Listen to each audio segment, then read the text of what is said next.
Hi, it's Nancy, welcoming you to Garden Scroll. Today is November the 4th, and I decided to come out and look at the garden a little bit because there's things in the garden that still look nice. And of course, there's many things that will never look nice again. All the watering this little had to have a battery charged, but I was saying all the watering this little angel did, it kept them looking good for a while, but after the frost or the freeze, there's no more hope for these little plants. This is one of the impatiens. It's gone. You can tell the hostas are even a little bit nipped. It'll be a little bit longer on those, and this is nipped not just from the weather but also from snails having nipped on it. But hopefully it'll be there and come back in the spring, whereas my annuals will not come back in the spring. I'll have to replant everything when spring comes in 2024.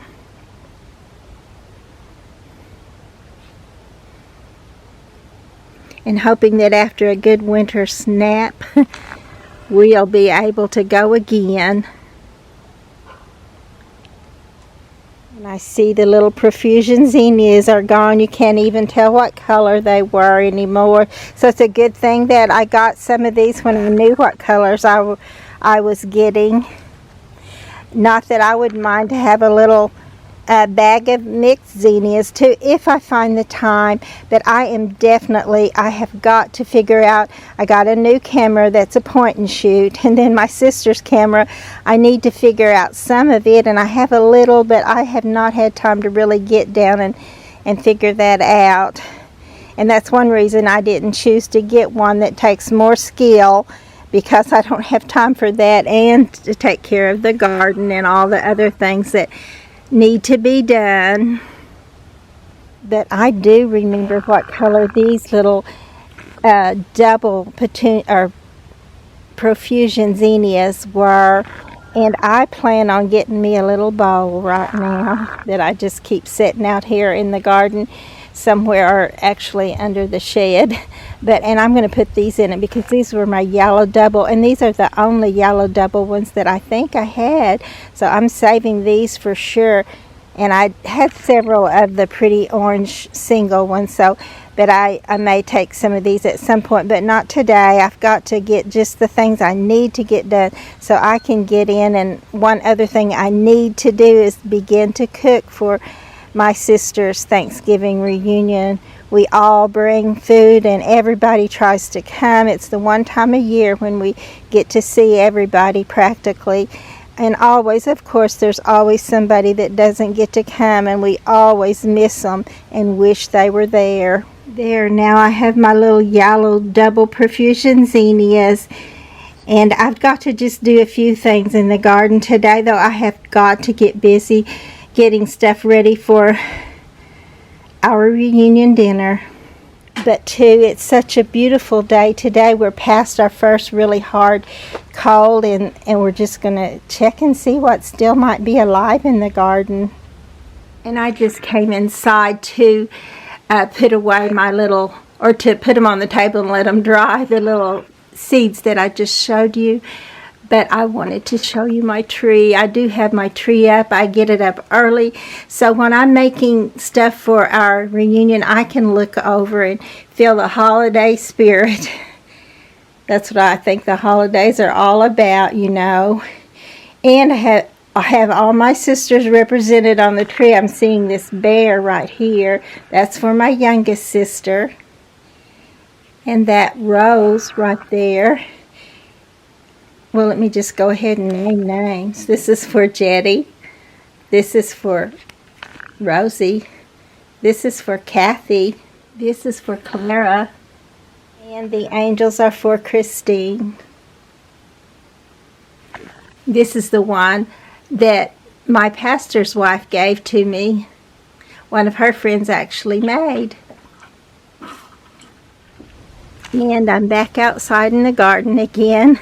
I wanted to show you this. Look, this little bacopa is blooming. It's looking good. You know, that means it loves the cooler weather.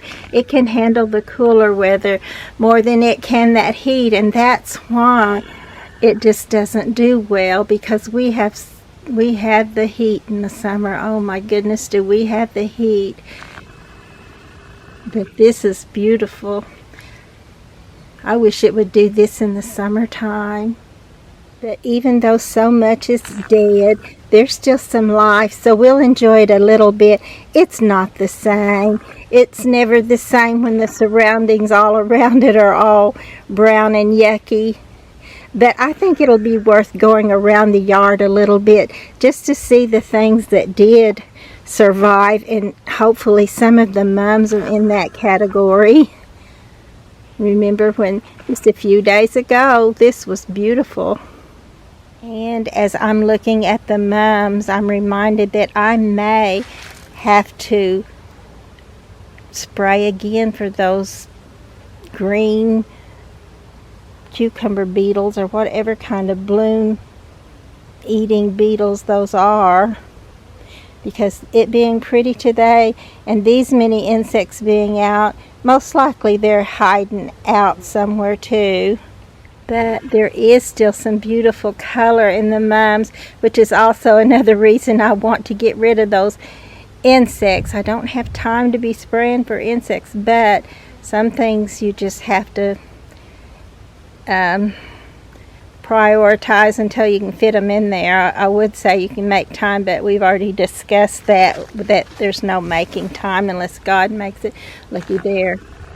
I don't know if you're seeing it from there, but there's one on this. You see it right there. I need to spray. And the little coleus that were in this pot are all gone. But look at this little alyssum. It's still shining in its purple beauty. And this one side of my seed box was looking so terrible, or a raised bed, but I use it for my seed box, that I decided to go ahead and get some of that privacy fencing and put on that side of it, so that my neighbor doesn't have to look at an eyesore.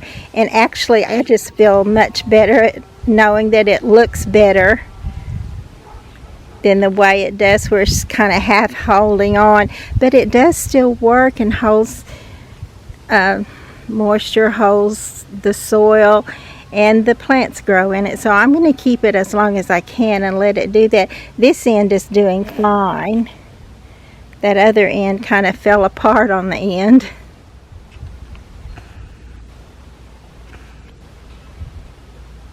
Look at this beautiful mum. It's several colors in one. And I'm getting up close to everything, because if you get very far, you're going to see plastic bags. I'm very happy that I got several things covered, and I'm glad that there's some places in the garden where you can still see beauty and get beautiful pictures. I can get to show you on my Facebook and my Instagram, and of course here on YouTube. So my little impatiens are definitely gone now. That first day they looked pretty raggedy, but now they're just totally gone. I'll let them dry, and then they'll be easy to just pull out and start over again next year. I'm thinking about putting some of those lipstick pink in for next year, maybe. We'll see. I may change my mind by then, but it's good to have a goal or something that you might do. Even is better than not knowing at all, having an idea of what you would do with them. And this totally looks gorgeous right up until the frost. And this is what made me want to come outside and get a few pictures. Just that gorgeous sunshine flowing through the colors that are left in the garden. Of course, this little pot is gone, except for that gorgeous icicles plant in the licorice family, and it is looking good. Actually, so is this trailing licorice plant in this pot, and most of the things are gone out of it too, but it's still, the trailing licorice plant is still looking good. It won't be long, but for now we're just going to enjoy what we have left.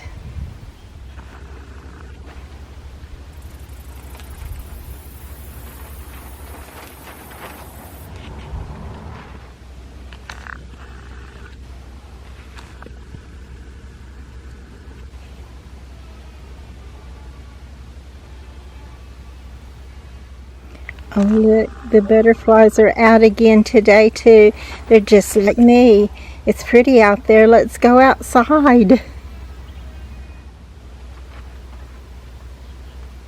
And here's a little clematis trying to open up.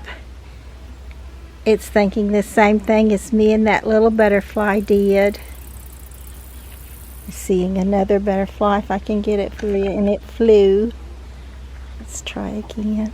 It didn't fly too far.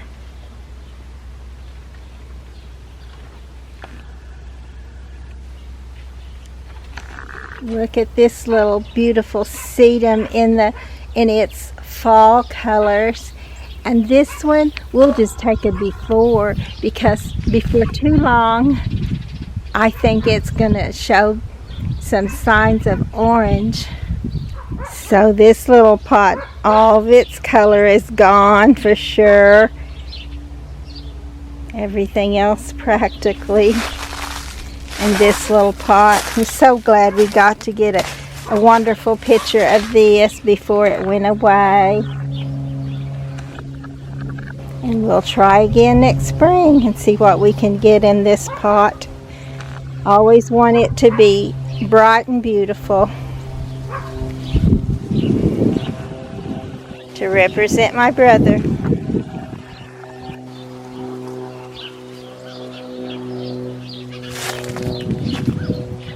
Look at this little verbena.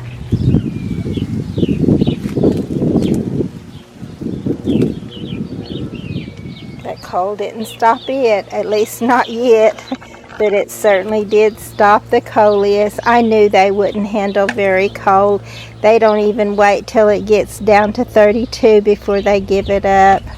And this is the little mum that I purchased in the fall, and I have read that it's best to purchase your mums in the spring and let their root develop and establish before fall. So I just really dumped a bunch of mulch on this, and I'm hoping it will save it and it'll come back next year and establish its root and just keep on going for years to come. And look at this beautiful little sedum. It'll turn a slightly yellowish color too, but right now it just didn't phase it much at all. It's looking great, and lots of times these actually come back in the spring from the root. All this will die off and I'll break it off in the spring, but from the root they most likely will come up. If they don't, I'll just transplant some here. They are perennial, but of course lots of times in these little small containers they just don't have enough room. They don't have enough room for their roots to get big enough and established enough to come back. But as I say, if we don't have too bad of a winter, or if we don't have spring come early and then winter come back and do that a time or two, they will just come back on their own, even in pots.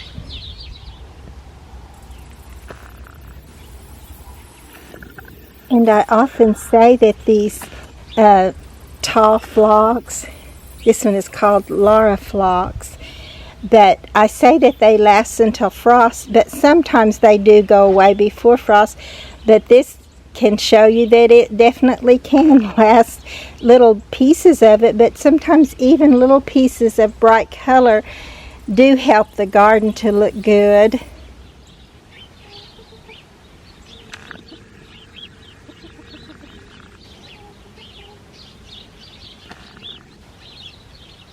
Here's another one of those bugs that I hate and that get out of control so quickly.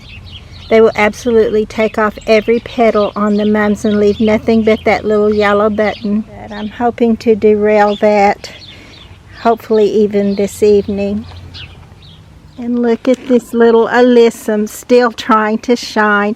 It's so pretty that I'm going to take out these already spent stalks and just see how far it can go or how long it can go.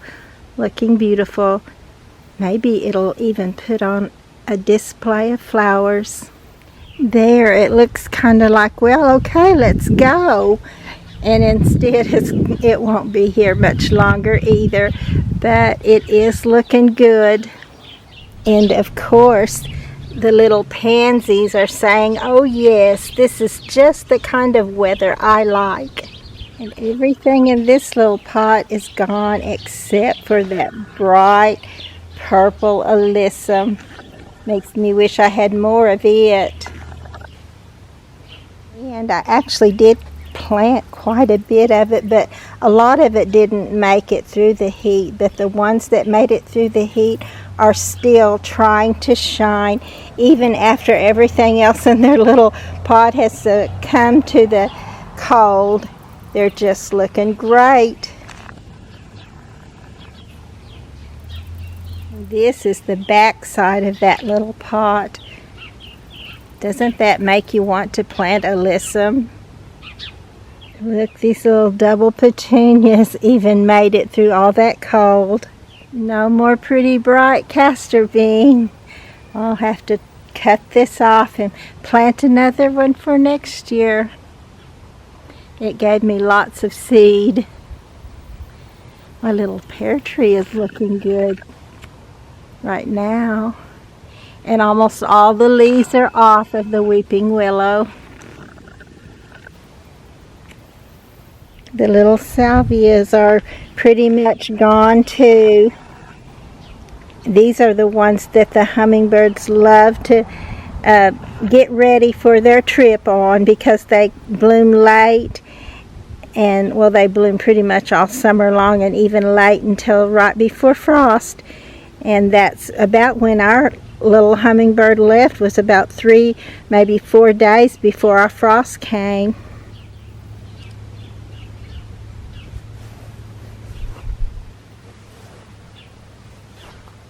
This is the little purple that I had before I got the darker purple one, and I really like it. It needs to get bigger and fill out more of this area, but I think it will. Well, those old green bugs are not the only thing, because the honeybees are also after these pretty mums. I've been thinking about asking Google which end of the honeybee does the honey come from. You know, do you ever wonder, are we eating bee vomit or bee dung? Because, oh, I don't think of things like that when I'm eating honey. Oh my goodness, honey is much too good to be wondering about that. Oh, look what I'm seeing. A pretty little yellow rose decided to bloom today after everything else in this pot has died. I found out some interesting things about honey and honeybees. What end of the bee does honey come from? It's an enlargement of the posterior end of the esophagus in the bee abdomen, in which the bee carries the nectar from flower to hive. The nectar is stored in a second stomach, also known as the honey stomach. After they have filled up their second stomach, the bees will return to their hive and start to pass the nectar through their mouths to other bees. Bees add enzymes to the nectar, which help break down the complex sugars into simple sugars.